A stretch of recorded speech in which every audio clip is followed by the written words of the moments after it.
है everyone, this side Shubham Sharma जो आपका फिर से स्वागत करता है आपके अपने YouTube channel Shubham Sharma classes पर। तो बच्चों, जैसा आपको पता लग गया होगा, आज हम पढ़ने वाले molecular mass and formula unit mass, जो हम आपको बिल्कुल ही आसान मेथड से समझाने वाले हैं, जो आपको समझ में आ जाएगा। बट उससे पहले जिस स्टूडेंट्स अब तक सब्सक्राइब नहीं किया, so please make sure subscribe the channel and hit the bell icon also, ताकि आपके पास हर नई अपडेट सही समय पर पहुंच जाए। तो देखिए हमारे पास क्या है, सबसे पहले तो आप इस टेबल को उतार लीजिए। ठीक है, सबसे पहले आपका ये काम है, अपने रफ नोटबुक निकालिए और इस टेबल को उतार लीजिए, क्योंकि यहाँ पे कुछ एक एटॉमिक मास हमने दे रखे हैं जो आपके बार बार काम आने वाले हैं। ठीक है ना, हमने कुछ एक लिखे हैं, लेकिन ये आपके वो एटॉमिक मासेज हैं जो आपके हर टाइम आपके साथ रहने वाले हैं, यानी कि इनका बार बार जिक्र होता है। ठीक है ना, तो आप इनको उतार लीजिए।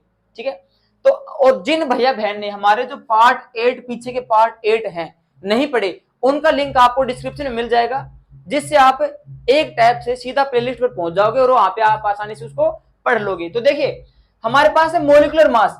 अब मैं आपको ये कहने वाला हूं कि जिन बच्चों ने एटॉमिक मास पढ़ा था ना, वो इसको आराम से कर सकते हैं। कैसे?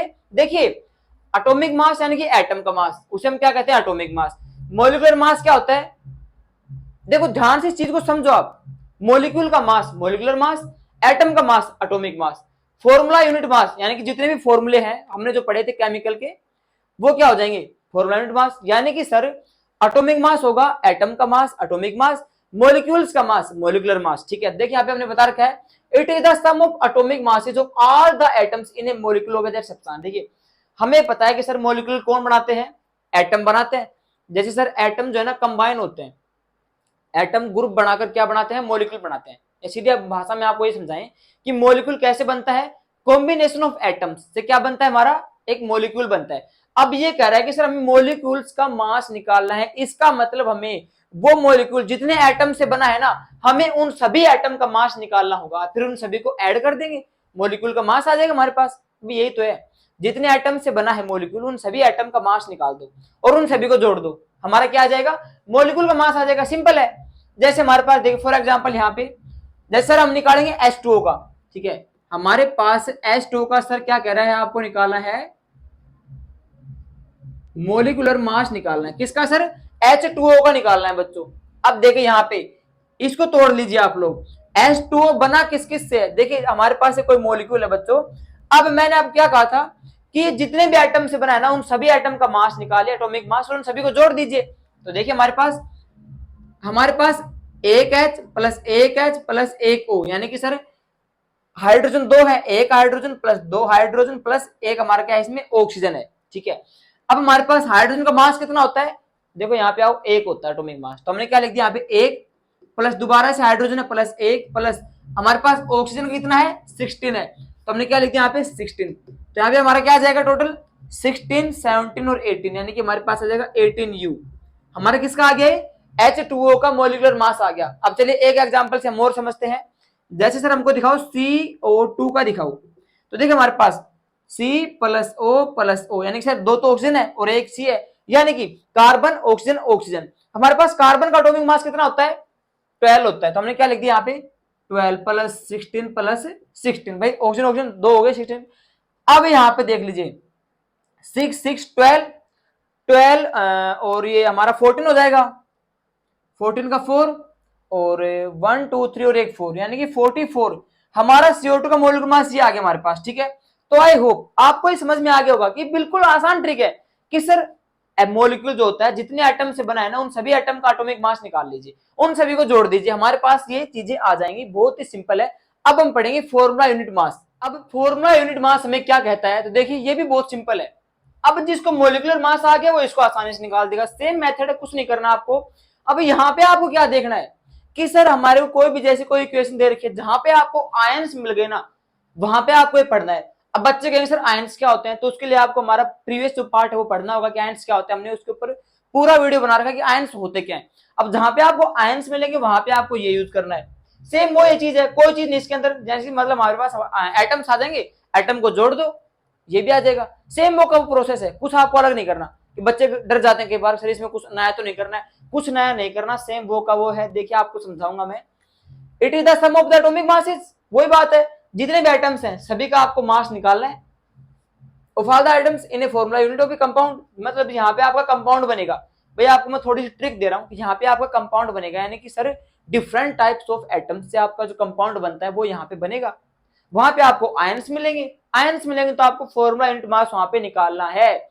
आपको खुद कहेंगे निकालने के लिए कि यहाँ पे भैया आपको फॉर्मूला यूनिट मास निकालना है, यहाँ पे आपको मोलिकुलर मास निकालना है, यहाँ पे आपको एटॉमिक मास निकालना है, खुद कहेंगे हो, आपको जज नहीं करना है, आपको से बस करना है वहां पे क्या करके आओगे देख लो अब आप लोग। तो देखिए बट इसमें खुद कहा इसने कि वे पार्टिकल्स, वे सब्सटेंस जो कंस्टिट्यूएंट करते हैं पार्टिकल्स जो आयंस और आयंस, यानी कि जो आयंस रहते हैं ना, आयंस मिलेंगे आपको, वहां पे आपको ये यूज करना है। सेम सी बात है। अब फॉर एग्जांपल हमारे पास क्या आ गया देखिए, जैसे हम निकालेंगे NaCl का,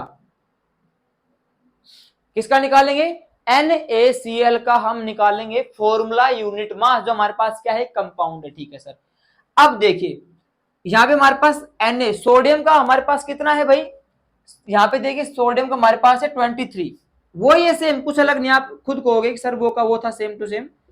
क्लोरीन का हमारे पास कितना है, देखो यहां पे मिलेगा 35.5।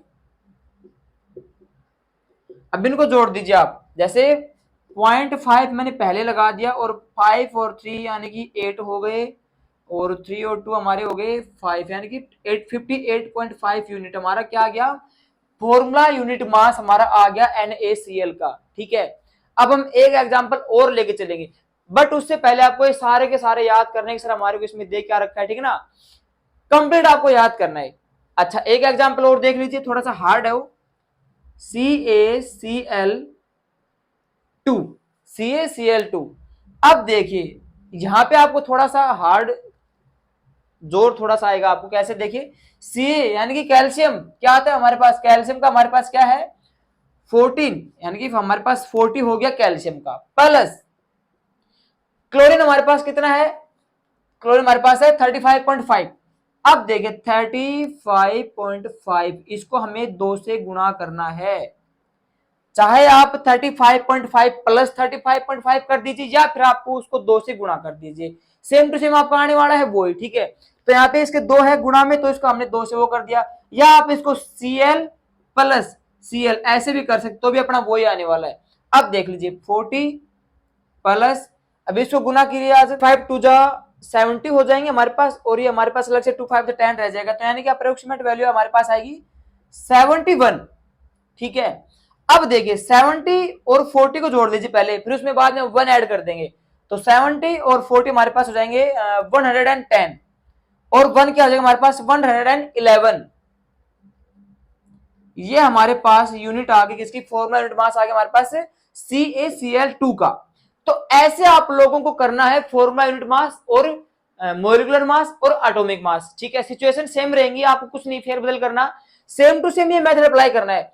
बस आप एक बात ध्यान रखोगे, आपको हमेशा एटम का मास निकालना है और उसको जोड़ना है, बस आपको और कुछ नहीं करना, ठीक है। अब इसका हम पढ़ेंगे मोल कॉन्सेप्ट, जो इस चैप्टर का आधार है, इसकी जड़ है मोल कॉन्सेप्ट, और थोड़ा सा बड़ा टॉपिक है तो इसलिए हम उसको नेक्स्ट वीडियो में कंप्लीट करेंगे।